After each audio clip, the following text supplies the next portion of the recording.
یہ کہتے ہیں بدعتیوں کو بھی بٹھاؤ، بیٹھ کر جو ہے اللہ رسول کی شان میں گستاخیاں بھی کرتے رہیں، شرک بھی کرتے رہیں، نعرے بھی لگاتے رہیں، بدعات بھی بیان کرتے رہیں، مزے سے بیٹھے ہوتے ہیں۔ تو یہ سنت کو جاننے والے بھی ایسے لوگوں کے ساتھ ابھی یہ الیکشن سیاستیں وغیرہ چل رہی ہیں، شرک بھی کریں، بدعات بھی کریں، صحابہ کو گالیاں بھی دیں، اللہ کی شان میں گستاخی بھی کریں، ہاتھوں میں ہاتھ ملائے ہوئے الیکشن کیمپین ہے، یہ بھی ہمارے بھائی ہیں فلانا۔ یہ اہل توحید کہلانے والی ایک جماعت والے کو ہم نے پچھلے کل دیکھا، وہ قبر پہ جا کے مزار پہ کھڑا ہوئے ہیں اور چادر بھی چڑھا رہے ہیں۔ کیوں؟ ووٹ چاہیے ہے، یہاں کے لوگوں کو خوش کرنا ہے، ان کو ناراض نہیں کرنا۔ تو یہ عقیدہ منہج سب بیچ کھاتے ہیں، فروش کرتے ہیں سیاست کے اندر پڑھ کے۔ یہ چیز ہی ایسی ہے، نبی صلی اللہ علیہ وسلم کا فرمان ہے کہ ماں ذئبان جائعان، دو بھوکے بھیڑیے جو ہوں انہیں رات بھر جو ہے بکروں میں جو ہے بھیڑ بکریوں میں چھوڑ دو، بھوکے ہیں، اور کتنا وہ خون خرابہ کریں گے، اس کو کھائیں گے، اس کو زخمی کریں گے، اس کو ماریں گے، ساری رات کچھ کریں گے، وہ اتنا نقصان نہیں کریں گے جتنا ایک شخص کے دل میں یہ حکومت اور سیاست کی چاہت کر دیتی ہے۔ آپ نہیں دیکھتے جس طرح شیخ ربیع المدخلی حفظ اللہ فرماتے ہیں، جھوٹ بولنا سکھاتے ہیں، رشوت دینا سکھاتے ہیں، جھوٹے وعدے، کون پوچھنے والا ہے، جھوٹی قسمیں، مارنا کٹنا، پروپیگنڈا کرنا، تہمتیں لگانا، ذلیل کرنا لوگوں کا، زکوٰۃ، صدقات، فطرات کا مال بھی جو ہے اپنے کیمپین میں لگانا، ادھر ادھر فضول چیزوں میں، جھنڈوں میں، چیخنے چلانے، سیاست میں، میڈیا پہ، سارے شیطانی کام اس کی وجہ سے کیے جاتے ہیں، اور نام اپنے کو دینی غیر دینی دیتے ہیں، حالانکہ یہ دونوں ہی سیکولر ہوتے ہیں۔ جو سیکولر جماعتیں ہیں بے دینی، اور یہ جو دینی جماعتیں بن کر آتے ہیں، دونوں کے نظریات ایک جیسے ہیں سیاست کے تعلق سے، کیونکہ آپ تو یہ کہتے ہیں کہ وہ جو ہے بے دین لوگ ہیں، یعنی کہ نعوذ باللہ کافر لوگ ہیں، حالانکہ وہ بھی مسلمان ہیں، گنہگار ہیں تم سے کم، اور اپنے آپ کو کہتے ہو ہم دینی ہیں، ہم جو ہے توحید والے، ہم صحیح لوگ ہیں، ہم اسلام لانے والے ہیں، حالانکہ آپ بھی یہی کہتے ہیں کہ دین، اسلام، زور زبردستی، یہ چیزیں ہم بھی نہیں کریں گے، وہ بھی یہی کہتے ہیں، لوگوں کی خواہشات، جمہوریت، ڈیموکریسی، مل کے چلنا ہے فلانا، وہ بھی یہی کہتے ہیں، آپ بھی یہ کہتے ہیں۔ آپ نے ایک سب جھنڈا لگا دیا اسلام کا، اسلام کا کارڈ کھیل کے بدنام کرنے کے لیے آپ نے اس کو استعمال کرنا شروع کر دیا بدعتیوں کی طرح، جبکہ یہ صحابہ کرام کا طریقہ نہیں ہے۔ جو حکمران بیٹھا ہوا ہے آپ اس کی سماع و اطاعت کریں، سنیں اور اطاعت کریں، جو قرآن و سنت سے ثابت ہے، صحابہ کرام کرتے تھے، احادیث میں موجود ہیں، ظالم بھی آئیں گے، جابر بھی آئیں گے، کرڑ بھی آئیں گے، سننا ہے، اطاعت کرنا ہے، نصیحت کرنی ہے، دعا کرنا ہے، خفیہ طریقے سے جو ہوتا ہے۔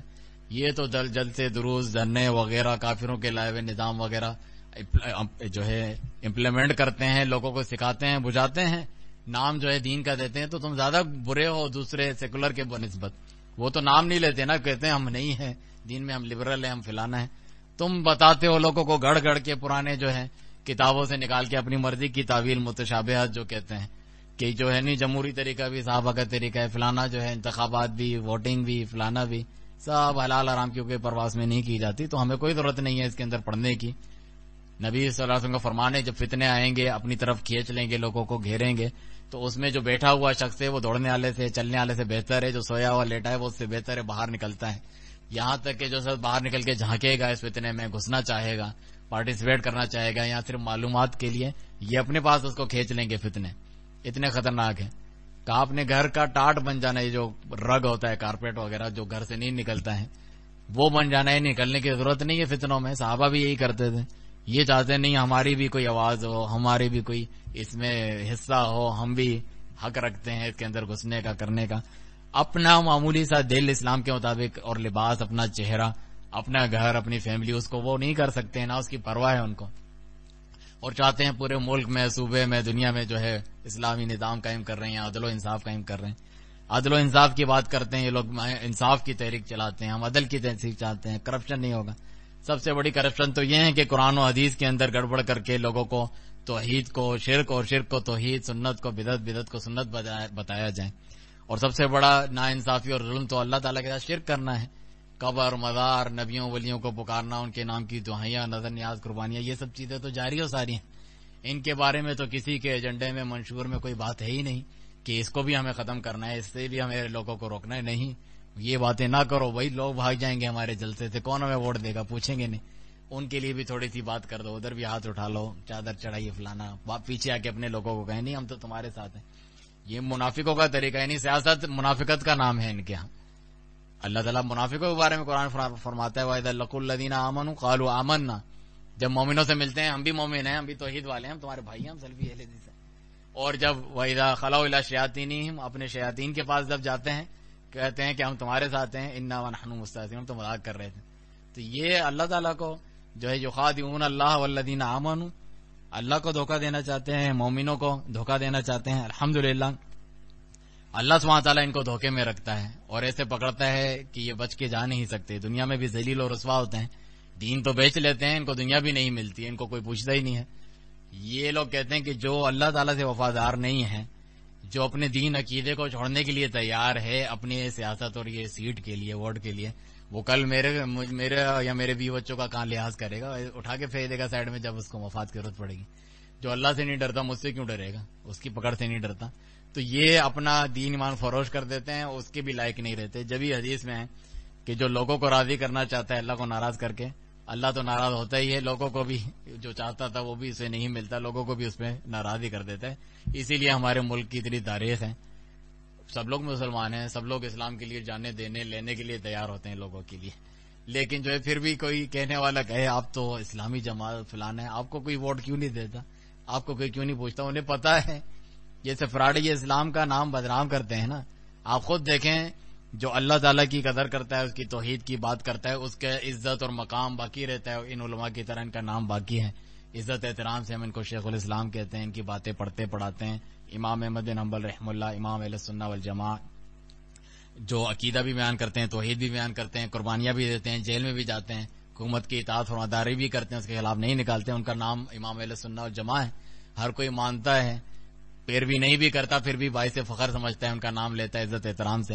اب ہمارے یہاں جو دین فروش ہوتے ہیں، مولانا فضل الرحمان وغیرہ، سب ان کو گالیاں دیتے ہیں، مولوی ڈیزل فلانا، لعنت کرنی ہو، ڈرامے بنانے ہوں، شکلیں بنانی ہوں، ان کے بناتے رہتے ہیں، میمز بناتے ہیں، تفریح لطیفے وغیرہ، کیونکہ تم نے خود اپنے آپ کو ذلیل ہونے کے لیے پیش کیا ہوا ہے، تم نے اسلام کو اس ذلت کے لیے استعمال کیا تو ذلیل ہی ہوگے۔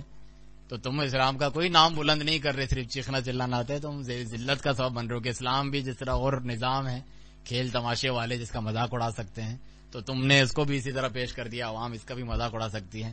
کیا آپ لوگوں کو اسلام چاہیے ہے؟ نہیں، ہم آپ کو ووٹ نہیں دیتے، لوگوں کو اسلام نہیں چاہیے تو میرا جیسا اسلام نہیں چاہیے۔ تو یہ غلط طریقے اور تصور پیش کرتے ہیں۔ لمبی بات میں نے اس لیے کر دی کیونکہ یہ ماحول اس قسم کا ہے۔ تو امام مالک رحمہ اللہ نے کیا سلوک کیا؟ امام احمد بن حنبل کا تو آپ نے سنا، انہوں نے کہا کہ استوا معلوم ہے، کیفیت مجہول ہے، اس قسم کی بک بک کرنا جو ہے یہ بدعت ہے۔ اور سلوک کیا کیا؟ وما اراک الا رجل سوء، میں تجھے ایک برا انسان دیکھتا ہوں، تو ایک اچھا انسان نہیں ہے۔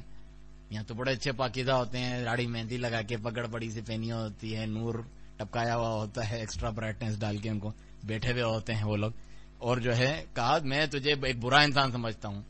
اور پھر خاص امر به فاخرج من المجلس، آپ نے حکم دیا اس کو اٹھا کے باہر پھینکو مجلس سے۔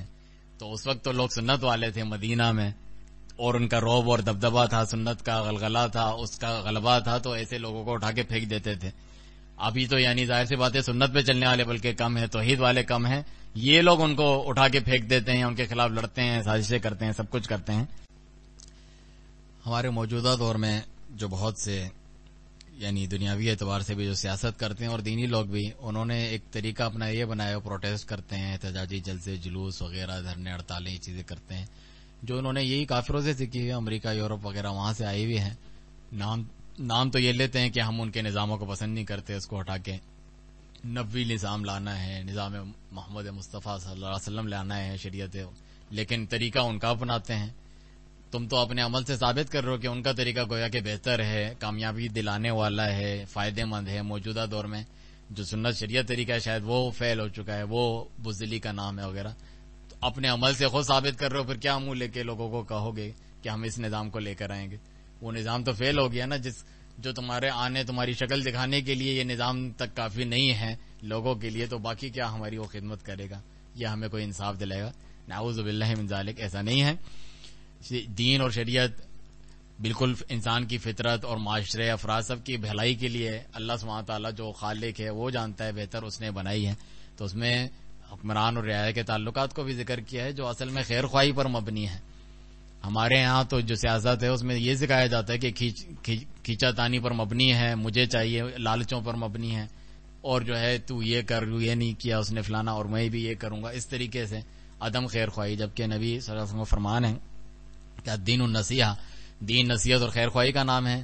تو صحابہ نے عرض کی کہ کس کے لیے خیر خواہی؟ تو فرمایا للہ ولی کتابہ ولی رسولہ ولی ائمۃ المسلمین وعامتہم، کہ اللہ کے لیے خیر خواہی اس کی کتاب کے لیے، اس کے رسول کے لیے، مسلمانوں کے حکمرانوں کے لیے بھی اور عام عوام کے لیے بھی. تو خیر خواہی کا تقاضا یہ ہے کہ ہم جو جائز نیک کام ہے لوگوں کے بھلائی کے لیے اس میں اس کی مدد کریں، تعاون کریں، اس کے لیے دعا کریں، اس کی استقامت وغیرہ کے لیے، نہ کہ اس کی حکومت میں نظر رکھیں کہ ہم جو ہے وہ ہٹے تو ہم آئے، ہمیں بھی چاہیے، اس میں سے ہمیں بھی حصہ چاہیے وغیرہ. اس طریقے کی نہیں ہو، خود غرضی پر مبنی ہمارے نہیں ہو ان کے جو ہے خیر خواہی چاہنے میں سے یہ ہیں. اسی طرح رسول اللہ صلی اللہ علیہ وسلم کا فرمان ہے، آپ نے بتایا ہے کہ ان کی اصلاح کیسے ہو، کہ ہم دھرنے نہیں دیں، احتجاج نہیں کریں تو کیا کریں. بتایا ہے کہ جس کے پاس کوئی نصیحت خیر خواہی ہے تو وہ حکمران کو جو ہے خفیہ طریقے سے پہنچا دے. پرانے دور میں مثلا ہاتھ پکڑ کے الگ لے جا کے نصیحت کر سکتے تھے تو کریں. آپ کو اگر اس طریقے کے مواقع ملتے ہیں تو آپ کریں، نہیں ملتے تو شیخ ابن باز رحمہ اللہ فرماتے ہیں جدید دور ہیں، ٹیلی فون کے، فیکس کے ذریعے، فلانے کے ذریعے، انٹرنیٹ کے ذریعے، یا اس کے قریبی بندے وزیر کے ذریعے جو یہ لوگ بھیجتے ہیں کہ یہ ان سے رابطہ کرو، ہم تک بات پہنچے گی. کیا کچھ لوگ نہیں کرتے، ایپس بناتے ہیں، پورٹل بناتے ہیں، فلانا اس کے ذریعے شکایت پہنچائیں. یہ عوامی اس کے پلیٹ فارم ہے. تو مختلف ذرائع ہوتے ہیں بات پہنچانے کے لیے، اس کو منوا دینا تو آپ کی ذمہ داری نہیں ہے، آپ نے حق بات اس کو پہنچا دی ہے، نصیحت خیر خواہی کی ہے. حدیث کے آخر کے الفاظ ہیں، اگر وہ مان لیتا ہے تو اچھی بات ہے، اگر آپ نے صحیح بات کی ہے، ورنہ جو ہے آپ کے ذمہ جو تھا آپ نے اس کو ادا کر دیا ہے. ایک اور جو ہے جو حیمان والی جو حدیث ہے عبداللہ ابن ابی اوفا والی، اس میں وہ کہتے ہیں جب دوسرا ایک شخص جس کے والد کو خارجیوں نے، گمراہ لوگوں نے جو حکومت کے خلاف نکلتے ہیں، قتل کر دیا تھا، انہوں نے بھی یہ کہا کہ تو یعنی تیرے باپ کو مار دیا. انہوں نے کہا کہ لعنت ہو ان کے اوپر. پھر اس نے کہا کہ حکومت بھی تو بری ہوتی ہے، وہ بھی تو یہ کرتی ہے، یعنی اچھی نہیں ہے. تو انہوں نے ان کو زور سے چٹکی ماری اور کہا کہ تو اگر تیرے پاس کوئی اچھی رائے ہے تو حکومت کے پاس جا، اس کو بتا، اگر مان لیتی ہے تو اچھا ہے، نہیں مان لیتی تو انہوں نے ایک اور بات کہی کہ تو اس سے زیادہ حکومتی معاملات کو نہیں جانتا، ہو سکتا ہے تجھے اپنی کوتا فہمی میں اپنے حالات کا نہیں پتا ہوتا ہے، یا پھر رشتہ داروں کا، لوگوں کو خیر خبر نہیں ہے اور ان کو پتا ہے کہ امریکہ سے کیا کرنا چاہیے تھا، ابھی یہ جواب دینا چاہیے تھا. بس ایٹم بم پھینکنے کے لیے یہ لوگ بٹن دبا رے کے بیٹھے ہوئے ہیں مولوی دوسرے لوگ، ابھی اجازت ملے یہ دبا کے پھاڑ دیں گے، اپنے کو بھی تباہ کر دیں گے، دوسرے اپنے کو تباہ کرنا بھی سکھاتے ہیں، خود کا شم لے کرو جنت میں جاؤ. تو یہ لوگ کہاں سے باز آئیں گے؟ یہ تو اللہ کا شکر ہے کہ بعض ایسے ہاتھوں میں چاہے وہ دینی طور پہ کم علم ہوتے ہوں کہ وہ اتنا صبر کر لیتے ہیں کہ اس قسم کی جنگی حالات میں بھی کیا حکمت عملی اپنانی چاہیے جس طرح مسلمان عوام کا بھلا ہو، وہ کوئی بڑی مصیبت میں نہ پھنس جائیں. ہمارے پاس طاقت نہیں ہے پنگا لینے کی، چیخنے چلانے کی، اپنا عقیدہ ایمان تو صحیح کرتے نہیں ہیں، جو بیسک جو ہے بنیاد ہے اور ضرورت ہے، باقی چیزوں کی بات کرتے ہیں سب سے لڑنے بھڑنے کی. تو یہ نصیحت کے طریقے ہیں. صحابہ کرام کو تو نہیں کہا یا انہوں نے نہیں کیا کہ باہر نکل کے احتجاج کرو کافروں کے خلاف، مشرکوں کے خلاف، ابو جہل کے خلاف، ہم آپ کی حکومت کو نہیں مانتے، آپ قبیلے والے جو فیصلہ کرتے ہیں ہم آپ کے خلاف نکلتے ہیں اور جو ہے احتجاج کرتے ہیں، چیختے ہیں، کوئی بینر اٹھاتے ہیں، کوئی بات کرتے ہیں، بائیکاٹ کرتے ہیں. اس طریقے سے کوئی چیز انہوں نے نہیں کی، انہوں نے یہی سنت والا طریقہ اختیار کیا.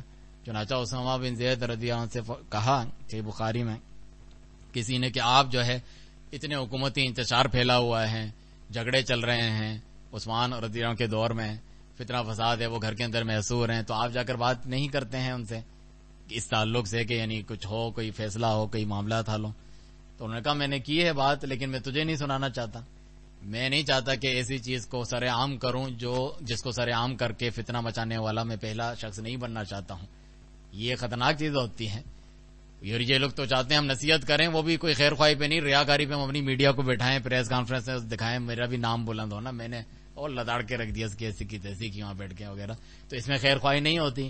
جو حکمران ہوگا اس کی انانیت کو بھی جوش آئے گا، اس کی ہمت کیسے مجھے یہ کہہ رہا ہے. جبکہ اکیلے کمرے میں اگر آپ نصیحت کریں گے تو وہ سوچے گا بھی یہ میری خیر خواہی چاہتا ہے، اپنی مشہوری نہیں چاہتا ہے وغیرہ، میرا بھلا چاہتا ہے وغیرہ، مان لے نہیں مانے، دونوں صورتوں میں آپ کا فائدہ ہے.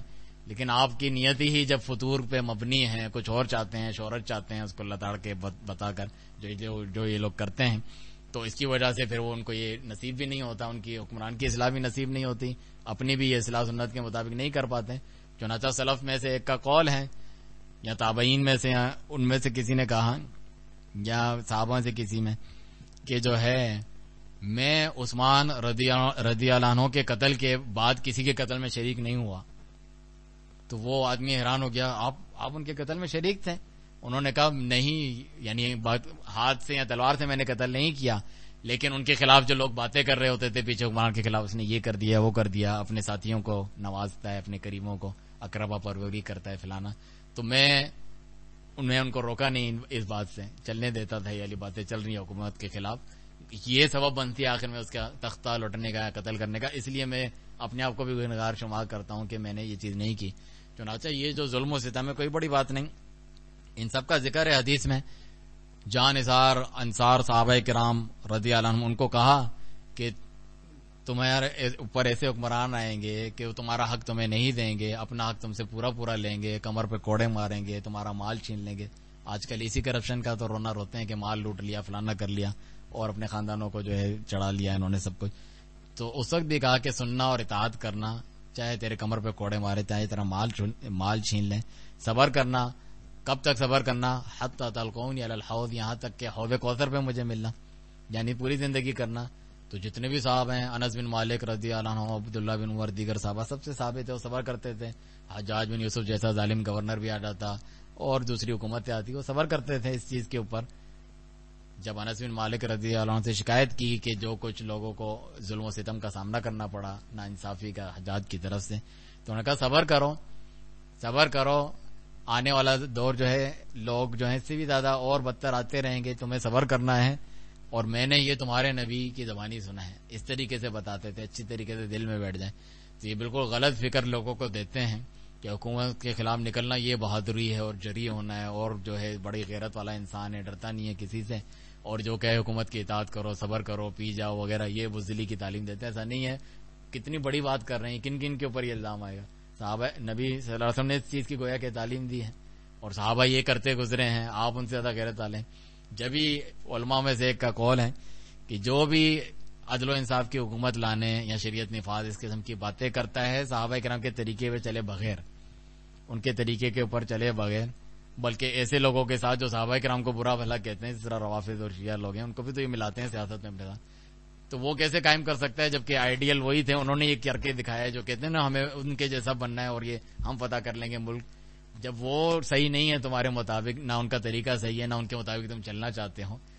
شیخ ربیع المدخلی حفظہ اللہ منہج الانبیاء کتاب میں فرماتے ہیں کہ تمہارے مطابق جو ان کے مولانا مودودی فلانا ڈھمکانا جو بیان کرتے ہیں, وہ تو کہتے ہیں کہ جب ابوبکر اور عمر رضی اللہ عنہ کے تک تو صحیح تھا, چل رہا تھا, اس کے بعد جو ہے فتنے فساد, عثمان رضی اللہ کو بھی برا بھلا کہتے ہیں, معاویہ رضی اللہ عنہ سب کو, کہ وہ لوگ بھی نہیں سنبھال سکے, صحیح نظام نہیں تھا, اپنوں کو نوازتے تھے, یہ کرتے تھے, وہ کرپشن تھا. کہ جو صحابہ کرام یا ان کے اولاد وغیرہ وہ کام نہیں کر سکے, تو تم موجودہ مسلمان بد عقیدہ, کمزور ایمان وغیرہ, عمل وغیرہ, وہ پھر یہ اپنے کاندھوں پہ ایسی حکومتیں کیسے کھڑی کر سکتے ہیں جن سے تم توقع کرتے ہو؟ یا اپنے گریبان میں جھانکو, اس قسم کے جو لوگ ہیں تمہارے مطابق وہ بھی ناکام ہیں, اور ان کو تو یہ بھی شرم نہیں آتی, کہہ بھی دیتے ہیں. یہ ان کی کتابوں میں, سید قطب کی کتابوں میں وغیرہ میں لکھا ہوا ہے کہ موسیٰ علیہ السلام یعنی ناکام ہو گئے بعض انبیاء کرام. مودودی وہ بھی دیکھتے ہیں کہ بعض انبیاء کرام حکومت قائم کرنے ناکام ہو گئے, گویا کہ یہ ڈیوٹی تھی اللہ کی طرف سے, حالانکہ نہیں تھی, توحید بتانا اور شرک کا رد کرنا تھا. یہاں ڈاکٹر اسرار صاحب بھی اس قسم کا عقیدہ رکھتے ہیں, وہ بھی یہ بیان کرتے ہیں کہ نعوذ باللہ, تجھے کس نے بتایا کہ موسیٰ علیہ السلام اپنے دل میں حکومت قائم ہونے کی خواہش لے کے ہی اس دنیا سے چلے گئے. حالانکہ اتنی بہترین مثال شیخ ربیع حفظہ اللہ نے ذکر فرمائی کہ جب فرعون کو اللہ تعالیٰ نے غرق آب کر دیا, وہاں پر ڈبو دیا, ختم ہو گیا, اور قرآن کی آیت ہے کہ کتنے انہوں نے جو ہے پیچھے اپنے باغات چھوڑ دیے, اور جو ہے کتنے محلات چھوڑ دیے, کتنی نہریں چھوڑ دیں جن کو آباد ہی نہیں کیا گیا بعد میں. تو بنی اسرائیل واپس سے وہاں پہ چلے جاتے, ساری چیزیں مل گئی ہے, سارا وہ غرق بھی ہو گیا ہے, حکومت ہی چاہیے تھی نا اگر, تو وہاں تو نہیں گئے, بلکہ اپنے جو اصل معاملہ یہی توحید اور شرک والا ہے, اپنے شرک میں مبتلا ہونے کی وجہ سے ان کو 40 سال تک جاتی ہوں نہ فی الحال حیران پریشان, اور یہاں وہاں گھومتے رہے زمین میں, کیونکہ وہ بچڑے کی پوجا وغیرہ انہوں نے شروع کی تھی وادی طیہ میں. تو وہ تو واپس نہیں گئے, ان کا مقصد ہی نہیں تھا, اس لیے تو واپس نہیں گئے موسیٰ علیہ الصلوۃ والسلام. تو یہ اپنی طرف سے تہمتیں لگاتے ہیں, انبیاء کرام کے منہج کو بھی اپنے جیسا حکومتوں کے لیے ہر جائز ناجائز کام وغیرہ کرنے والا باور کرواتے ہیں لوگوں کو, خود بھی گمراہ ہوتے ہیں, دوسروں کو بھی گمراہ کرتے ہیں. جو صحیح سلفی طریقہ میں نے آپ کے سامنے ذکر کر دیا, باقی یہ سارے باطل طریقے ہیں جو ان لوگوں نے نکال رکھے ہیں, یہ حکومت کے خلاف احتجاج, جلسے, جلوس, دھرنے, خروج وغیرہ کے طریقے ہیں. کیونکہ ایک خارجی فرقے کا نبی صلی اللہ علیہ وسلم نے ذکر فرمایا صحابہ کرام کے سامنے کہ تم اپنی نمازوں کے سامنے ان کی نمازوں کو کم سمجھو گے, ان کی عبادتوں کے سامنے, ان کے روزوں کے سامنے، تلاوت قرآن کے سامنے، لیکن دین سے ایسے نکل جائیں گے جیسے کہ تیر شکار کے آر پار ہو جاتا ہے. حالانکہ وہ بڑے عبادت گزار تھے اور نعرہ بھی وہ اللہ کی حاکمیت کا، توحید وغیرہ ان کا بلند کرتے تھے، لیکن صحابہ کرام اور سلف کے طریقے اور منہج کے مطابق نہیں تھے. تو خارجی کا مطلب ہوتا ہے، خارجی آپ اردو میں بھی کہتے ہیں نکلنے والا کسی کے خلاف. وہ حکومت کے خلاف نکلتے صرف اسلحے کے ساتھ نہیں ہے. بعض لوگ کہتے ہیں ہم کون سا کلاشن کوف لے کے نکل گئے، انہوں نے ہمیں پرامن احتجاج، وہ بڑا سا پرامن احتجاج وضو کر کے جو ہے جمعہ نماز کے بعد سب کو اس نیک کام کے لیے بلاتے ہیں، بڑا سا پرامن احتجاج لکھا ہوتا ہے، ٹائر وائر جلائے ہوتے ہیں، ریڑے انہوں نے جلائے ہوتے ہیں، غریبوں کو مارا ہوتا ہے، لے کر آئے ہوئے ہوتے ہیں ٹرکیں بسیں، پرامن احتجاج جو ہوتا ہے ان کا. تو وہ اس طریقے سے کہتے ہیں انہوں نے ہمیں اجازت دی ہے. تو خروج جو ہے ہتھیار سے بھی ہوتا ہے، زبان سے بھی ہوتا ہے. شیخ صالح الفوزان حفظ اللہ فرماتے ہیں دل سے بھی ہوتا ہے. مثلا میں عقیدہ ہی نہیں رکھتا کہ میرا حکمران ہے، یہ جو آیتیں حدیثیں ہیں ان کے بارے میں تھوڑی یہ شکل دیکھی ہے ان لوگوں کی، یہ اس لائق تو نہیں ہے. ہمارے امیر صاحب جو بیٹھے ہیں آفس میں ایسے کھول کے، وہ اس سے مراد ہیں، یہ تھوڑی اس سے مراد ہے. وہ تو اس طریقے سے بات کرتے ہیں، صحیح ہے. حالانکہ اس سے یہی مراد ہے احادیث میں جتنے بھی ذکر ہے. تو زبان سے خروج کس طرح؟ سب سے پہلا جو خارجی تھا ذوالخویسرہ اس کا نام تھا، صحیح بخاری مسلم میں حدیثیں، اس نے نبی صلی اللہ علیہ وسلم کی تقسیم کے اوپر اعتراض کیا. یہ باقی حکمرانوں سے کیسے راضی ہوں گے؟ وہ تو نبی صلی اللہ علیہ وسلم کی تقسیم سے راضی نہیں ہیں، تو موجودہ دور کے جو کمزور ایمان اور عمل والے ہیں ان سے کیسے راضی ہوں گے؟ اس نے کہا کہ اے دل یا محمد، اے محمد بدتمیزی سے. حالانکہ منع ہے کہ نبی صلی اللہ علیہ وسلم کا نام لے کے پکارا جائے وغیرہ. آپ کو اللہ تعالیٰ نے قرآن میں منع کیا ہے کہ ایک دوسرے کو جس طرح پکارتے اس طرح نہ پکارو.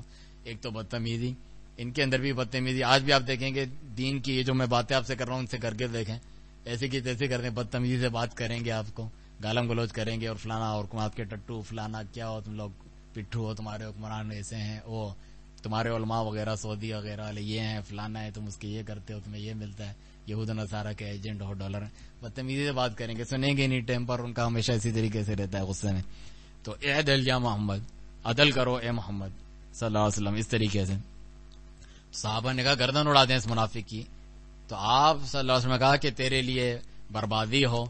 کون عدل کرے گا؟ اگر میں عدل نہیں کروں گا، میرے پاس صبح شام اللہ کی جانب سے وہی آتی ہے، یعنی اللہ کے حکم سے میں کسی کو زیادہ دے رہا ہوں، کسی کو کم دے رہا ہوں. تو صحابہ نے کو کہا کہ چھوڑ دو اس کو، اس کے ایسے ایسے ساتھی ہوں گے. پھر وہی علی حدیث کہ نمازوں کے مقابلے میں کم سمجھو گے، دین سے یوں نکل جائیں گے، نکلتے رہیں گے، ایک گروہ ختم ہوگا پھر نکلیں گے، ایک گروہ ختم ہوگا پھر نکلیں گے. یہ سمجھتے ہیں خارجی جو ہیں وہ پرانے دور میں ختم ہو گئے ہیں، جو خود ایک نمبر کے خارجی ہیں. جس طرح میں نے ابھی تہذیب اسلامی کی آپ کو مثال دی، وہ ان کا بھی درس ہے کہ خارجی برے لوگ ہوتے ہیں. فلانا خارجی کون ہوتے ہیں؟ اس کے دو بڑے لمبے دانت ہوتے ہیں، اس کے ایسے بال ہوتے ہیں، اس کے ناخن نکلے ہوتے ہیں، اس کو خارجی کہتے ہیں. کیونکہ ان کے ایک مولانا ہے عبدالولہ نور پوری صاحب، ان کے فتاوا میں ہے، کسی نے پوچھا کہ یہ جماعت المسلمین وغیرہ وہ بھی سب کو کافر قرار دیتی ہے اپنے علاوہ. خارجی قسم کی سوچ یہ ہوتی ہے کہ ہمارے علاوہ سب کافر ہے، یہ بھی خارجیوں کا عقیدہ ہے. تو انہوں نے کہا نہیں نہیں، وہ اچھے لوگ ہیں مسلمان، نمازی لوگ ہیں مسلمان، تو خارجی کیا ہوتے ہیں؟ خارجی ہے، خارشی ہوتا ہے کوئی؟ اللہ استعان. ازال ہو رہی ہے اس کے بعد انشاءاللہ. تو یہی یعنی تفصیل میں کیا جانا ہے، یہ باتیں ہم بار بار کرتے رہتے ہیں. آپ ہمارے دیگر دروس میں بھی یہ باتیں دیکھ سکتے ہیں. الحمدللہ اللہ کی توفیق سے جو ہمارے علماء کرام سلفی وہ یہ باتیں ہمیشہ بیان کرتے ہیں، ڈنکے کی چوٹ پر بیان کرتے ہیں، حق کو بیان کرتے ہیں، کسی ملامت والے کی پرواہ نہیں کرتے.